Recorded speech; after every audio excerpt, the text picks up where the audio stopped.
I was on the highway when it happened. Just me, my car, and an empty stretch of road cutting through the desert. The sun had set an hour ago, leaving only the deep blue of the night sky and the distant glow of my headlights reflecting off the pavement. It was supposed to be a normal drive, a long one, sure, 6 hours straight across the state, but I had made the trip plenty of times before.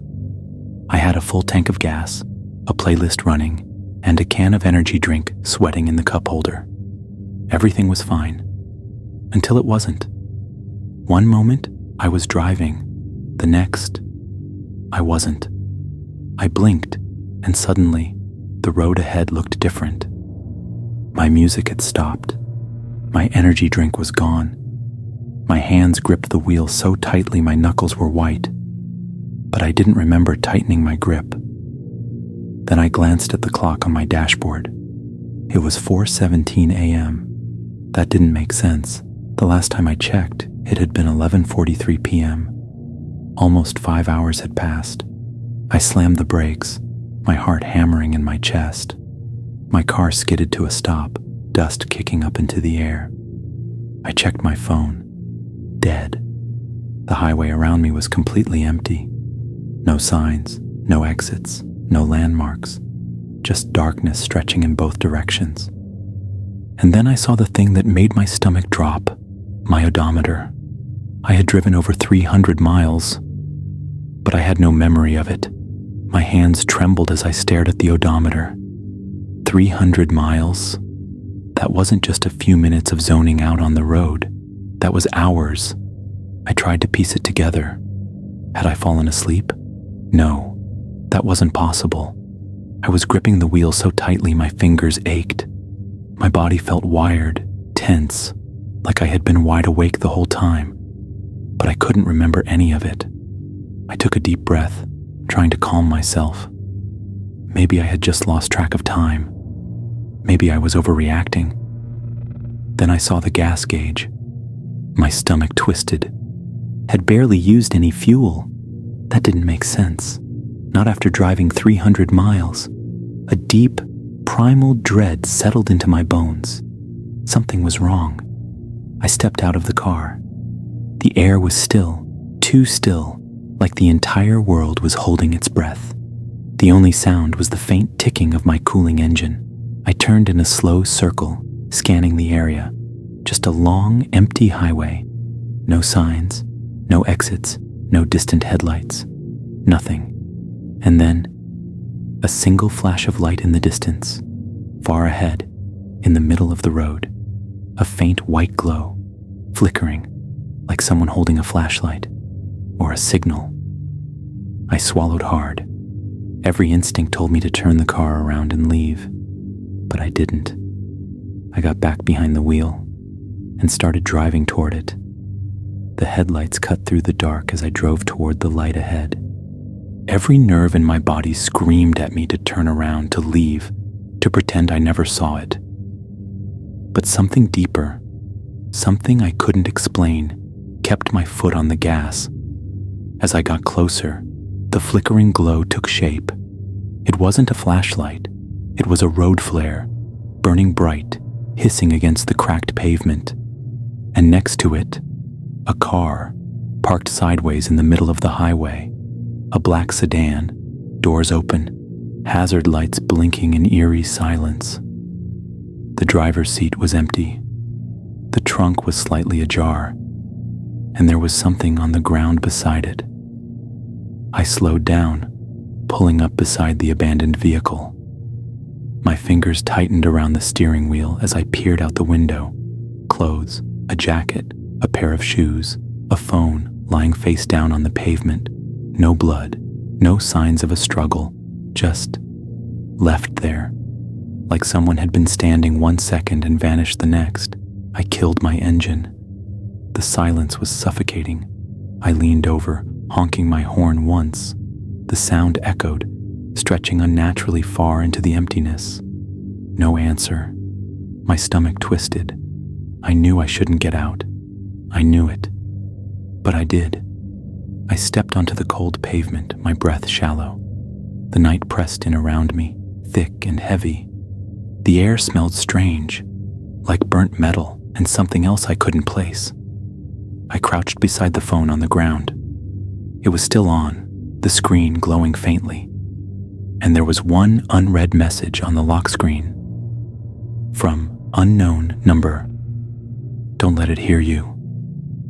A sharp rustling sound came from behind the car. I wasn't alone. I froze.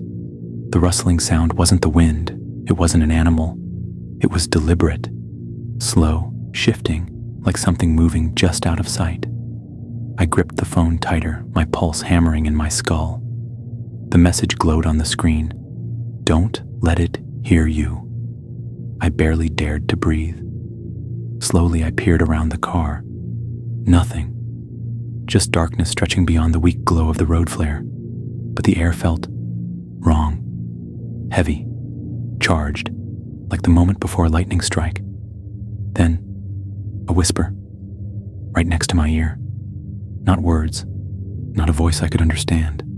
Just a wet, rasping breath sliding into my skull like a thought that didn't belong to me. I whipped around. Nothing. But the phone in my hand buzzed.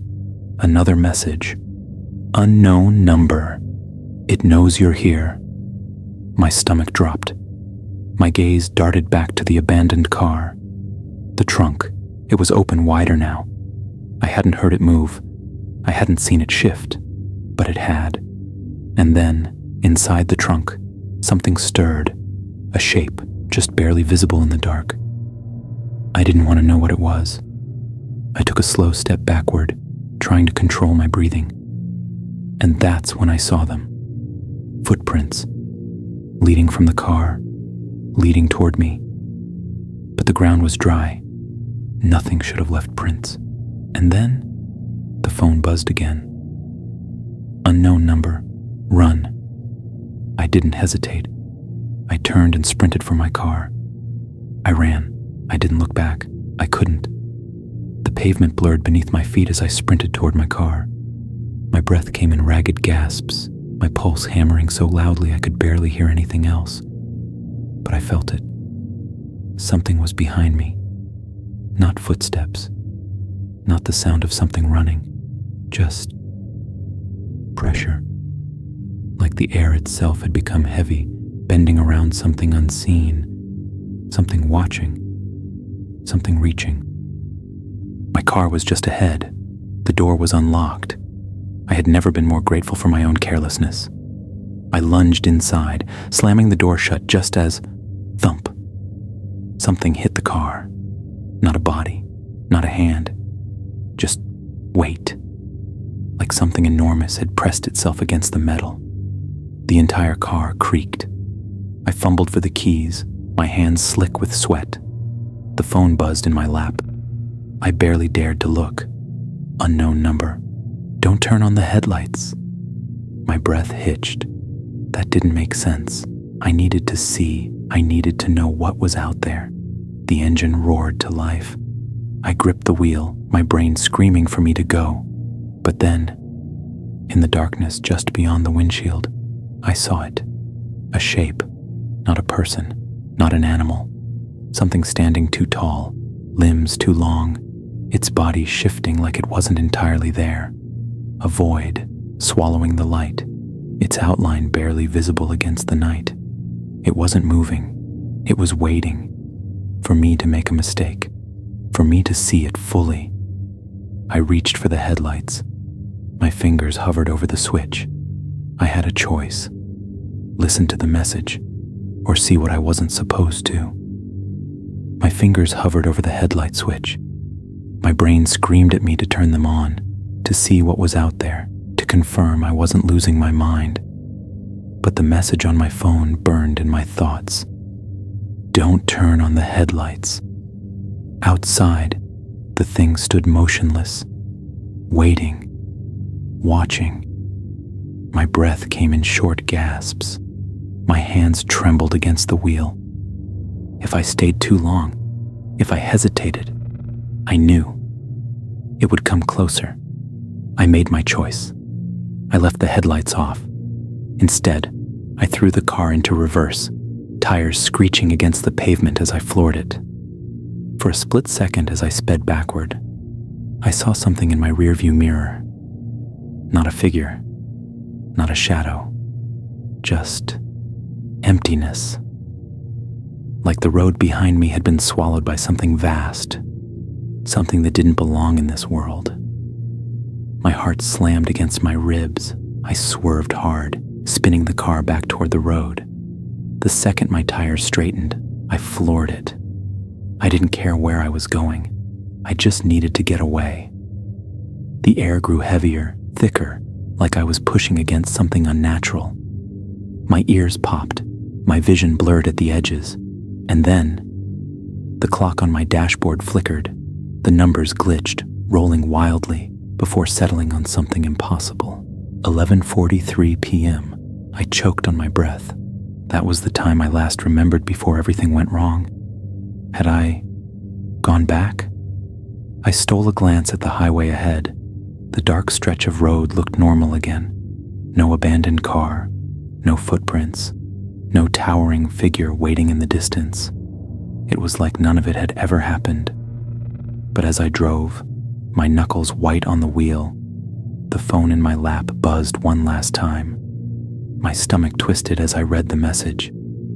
Unknown number. Don't check your rearview mirror. I gripped the wheel tighter. My breath came in uneven bursts, and then, despite everything, despite the warning, despite the terror still clawing at my ribs, I looked, and I finally saw what had been sitting in the back seat all along. I shouldn't have looked.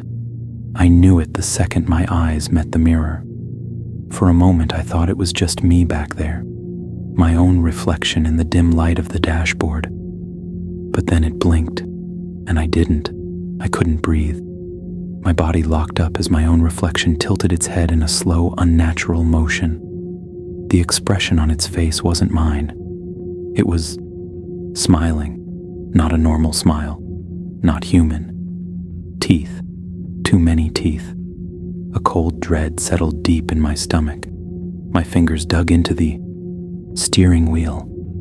I wanted to scream, to slam the brakes, to do anything but sit there and watch as the thing that looked like me leaned forward. It moved, but I didn't. It whispered, not with sound, not with words, but directly into my mind. You brought me back with you. The car swerved violently as my hands jerked the wheel. I nearly lost control.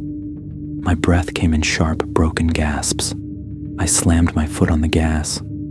I needed to get away, but there was nowhere to go, because no matter how fast I drove, no matter how far I went, it was still there, still smiling, still waiting. I refused to look again. I focused on the road. I kept driving, for hours, until the first light of dawn crept over the horizon, and only then, only when the sun finally touched the highway, did I dare glance at the mirror one last time. The reflection was gone. I was alone again, or at least, that's what I tell myself, because ever since that night, no matter where I go, no matter where I stop, my reflection still smiles back at me, even when I don't.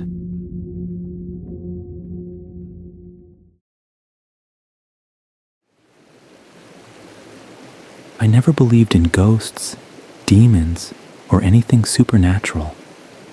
I was a man of logic, grounded in reality. But one night changed everything. It started when I moved into an old house in a quiet, forgotten town. The kind of place where the air felt heavier at night, where the streets were always empty, and where the wind howled through the trees like a whispering voice. The house itself wasn't anything special. 2 floors, creaking wooden floors, and an attic I never planned on entering. I got it cheap because the previous owner had simply abandoned it without a word. That should have been my first warning. The first few nights were uneventful. Just me, a few boxes, and the sound of the house settling into its foundation. But then, small things started happening. Doors creaking open when I was sure I had closed them. shadows shifting in the corners of my vision. A cold draft from nowhere. I chalked it up to the old structure, to my mind playing tricks on me. That was until the knocking started. It came at exactly 3:12 a.m. 3 slow, deliberate knocks on my bedroom door. Knock, knock, knock. I sat up, my heart hammering in my chest. I lived alone. I waited, listening. The silence stretched, thick and suffocating. Then I heard it again. Knock, knock, knock. I forced myself out of bed, my feet touching the icy wooden floor. I reached for the doorknob and hesitated. A deep, gut-wrenching instinct told me not to open it. But I did. There was no one there, just the dark hallway stretching before me, the shadows looking deeper than they should. I exhaled a shaky breath and closed the door. Maybe I had been dreaming. But as I turned back toward my bed, my blood ran cold. There were wet footprints on the floor, leading from my door to my bed.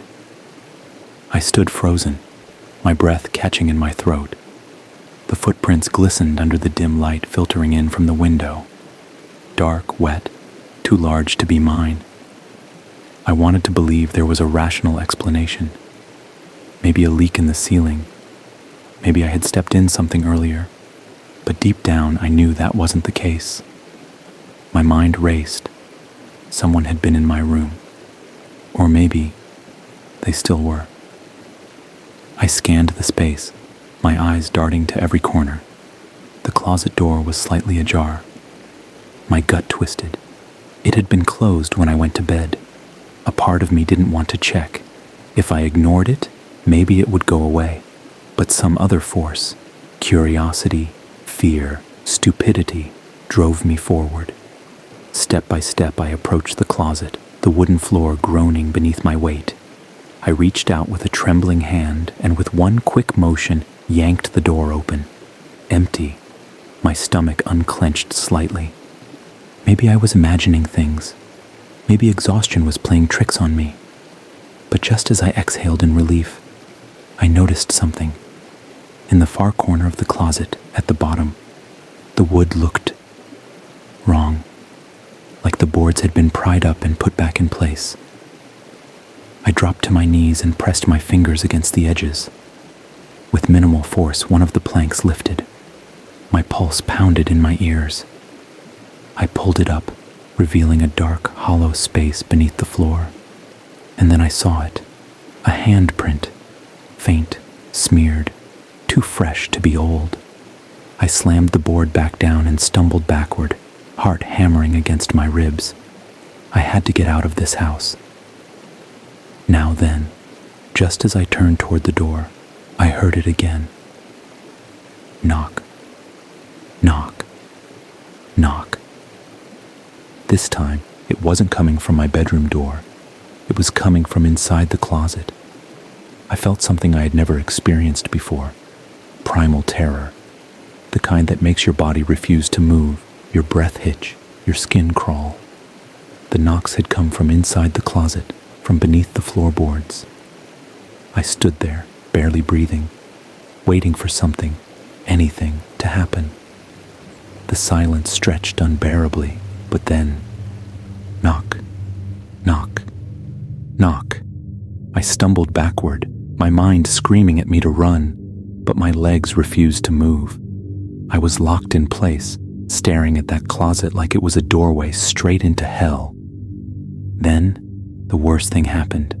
The loose floorboard shifted, just slightly, just enough to make my stomach drop. Then, I heard it. A whisper, not loud, not clear, just a dry, rasping breath sliding up through the cracks in the wood. The kind of sound that made my bones feel wrong inside my skin. I couldn't take it anymore. I grabbed my phone, fumbling to turn on the flashlight, and sprinted out of the room. I didn't care where I went. I just needed to be anywhere but there. I ran downstairs, out the front door, and straight into the freezing night air. My breath came out in harsh gasps, my body trembling. But I didn't stop running. Not until I was standing in the middle of the empty street, staring back at my house. The upstairs window, where my bedroom was, loomed in the darkness. I waited, barely blinking, heart slamming in my chest. And then I saw it. A shape. A figure standing in my bedroom window. Not moving, not shifting, just watching me. I couldn't see its face. I didn't want to, because deep down, I already knew. It had been in the room with me the whole time. I couldn't look away. My entire body screamed at me to run, to leave, to never come back. But I just stood there staring up at the dark figure in my bedroom window. It didn't move. It didn't blink. But it knew I was watching. A cold realization sank into me. I had locked my bedroom door before I left. Whatever was in there, whatever was standing in my window, it hadn't used the door to get inside. I shuddered violently, my breath forming clouds in the freezing air. My phone was still clutched in my hand, my fingers numb and slick with sweat. I didn't know who to call. The police? What would I even say? There's something in my house. And what if they found nothing? But then, as I stood there, paralyzed, my phone buzzed. A text message. My stomach dropped when I saw the sender. Unknown number. I hesitated, my thumb hovering over the notification. Then slowly, I opened the message. Only 3 words. Don't look away. A chill shot down my spine. My eyes snapped back to the window. The figure was still there, still watching, still waiting. And then, it tilted its head. Not fast, not jerky, just a slow, unnatural tilt, like it was studying me, testing me. I felt my sanity start to slip. My body screamed at me to run, to turn away, to do anything but stay here. But the words on my phone repeated over and over in my head. Don't look away. I didn't want to know what would happen if I did. I kept my eyes locked on the figure in the window, my breathing shallow and erratic. My fingers hovered over my phone's screen, debating whether to reply to the text. But what would I even say? Then, another buzz. Unknown number. If you look away, it moves. A sharp, ice-cold dread wrapped around my chest. My mind rebelled against the message. It was impossible. It had to be a prank. But deep down, I knew better. I clenched my jaw, resisting the overwhelming urge to turn away, to blink, to do anything that would break the connection. My eyes burned from the strain and my heartbeat thundered in my ears. Then, movement. Not from the window, from inside the house. Somewhere downstairs. A creak. Slow. Deliberate. The realization struck me like a punch to the gut. There wasn't just one. The figure upstairs hadn't moved, but something else had. Inside the house. Close. I took an involuntary step back, my mind racing. My body felt stuck between 2 impossible choices. Keep staring at the thing upstairs, or deal with whatever was now inside my home. My grip on my phone tightened. I forced myself to glance at the screen, praying for another message, some kind of instruction, some kind of hope. Another buzz. Unknown number. It's already behind you. Every hair on my body stood on end. I couldn't breathe. I couldn't turn. I couldn't do anything but stand there, knowing that I was no longer alone. I didn't turn around. I couldn't. Every fiber of my being screamed at me to run, to move, to do anything but stand there like a fool. But I was paralyzed, trapped in that awful moment between knowing and seeing. I kept my eyes locked on the figure in the window, my chest rising and falling in sharp, uneven gasps. My fingers trembled over my phone, but I didn't dare look away long enough to type.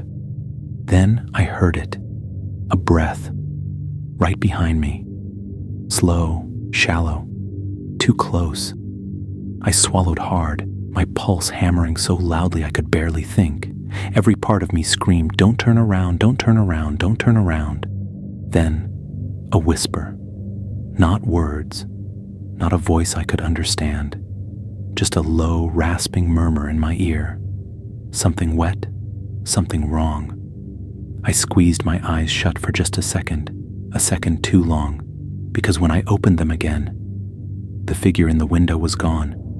I gasped, stumbling back, my body slamming into something solid, something behind me, cold, tall, breathing. I felt it lean in. And then just before I could scream, my phone buzzed. I fumbled to look at the screen. My shaking hands barely held onto it. Unknown number. Run. That was all I needed. I bolted. I ran like my life depended on it, because I knew it did. My feet pounded against the pavement, my breath coming in ragged gasps as I tore through the empty street. The cold air sliced through my lungs, but I didn't stop. I couldn't stop. I didn't dare look back.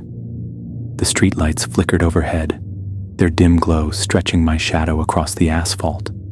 And then, another shadow moved beside mine. Not mine, not human. I choked back a scream. My phone buzzed again in my hand, but I didn't check it. Muddle. Couldn't afford to slow down. I sprinted past dark houses, past dead trees swaying in the wind, past the thing that was chasing me, because I could hear it now. Its footsteps were wrong, uneven, almost limping, but impossibly fast. It was closing in. Then, I saw it. The gas station at the edge of town. Lights. People. Safety. I pushed myself harder, my muscles burning, my body screaming for rest, but I didn't care. I wasn't going to let it catch me. But then, the streetlight ahead of me flickered out. Darkness swallowed the road, and in that instant I felt something grab my wrist. Not a hand. Not human. It was cold, like wet stone, like fingers that had never been alive to begin with. I screamed, twisting, yanking away. But the grip tightened. My vision blurred, my lungs seized, and for the first time, I saw it. Not a shadow, not a ghost. Something worse. Its face, if it had a face, was shifting, twisting like a reflection in broken glass. Its eyes were hollow, deep voids that sucked the light from the world. Its mouth didn't open, but I heard it. Inside my head, a single deafening word. Stay. I refused. With everything I had left, I wrenched free and stumbled into the gas station's blinding lights. I collapsed onto the cold tile floor, gasping, shaking, my heart threatening to explode. The clerk behind the counter looked up, startled. "Hey man, you okay?" I turned back toward the door, expecting to see it standing just outside. But there was nothing. Just the empty road. The quiet night. Like nothing had ever been there at all. I sat on the cold tile floor of the gas station, struggling to catch my breath. My hands were still shaking. My mind was reeling. The thing had been right behind me. It had touched me. It had whispered in my mind. But now, it was gone. Or at least, that's what I wanted to believe. The cashier was still watching me, eyebrows furrowed. "Dude, are you all right?" I swallowed hard, trying to slow my breathing. Yeah, I hesitated. What could I even say? I was being chased by something that wasn't human? Instead, I just muttered, "Long night." The guy nodded slowly, clearly unconvinced, but he didn't press me. "You want some water or something?" I nodded, still on edge, still half expecting to see it lurking just outside. I needed to pull myself together. I needed to leave that house for good. The gas station felt like a bubble of safety, its fluorescent lights humming softly, the smell of cheap coffee and gasoline grounding me back in reality. But as I reached into my pocket for my phone, my stomach twisted. It wasn't there. My hands patted down my jeans, my jacket, but my phone was gone. I must have dropped it when I ran.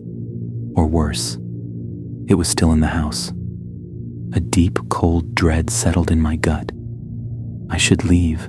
I should forget about the damn phone, about the house, about everything. But something inside me whispered, "You have to know." I cursed under my breath. I couldn't just walk away. I turned to the clerk. "Hey, do you have a phone I can borrow?" "Yeah, sure." He slid a cheap, battered flip phone across the counter. "Who you calling?"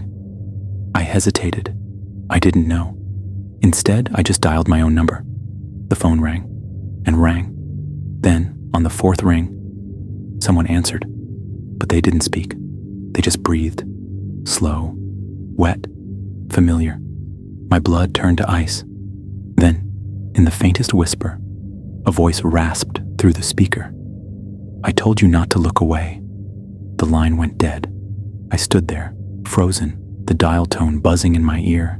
And then, my phone buzzed in my pocket.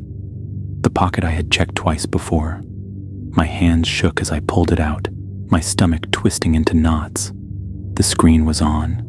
A new message. Unknown number. You brought it with you. I turned slowly toward the gas station's glass doors, and in the reflection, standing right behind me, wasn't me.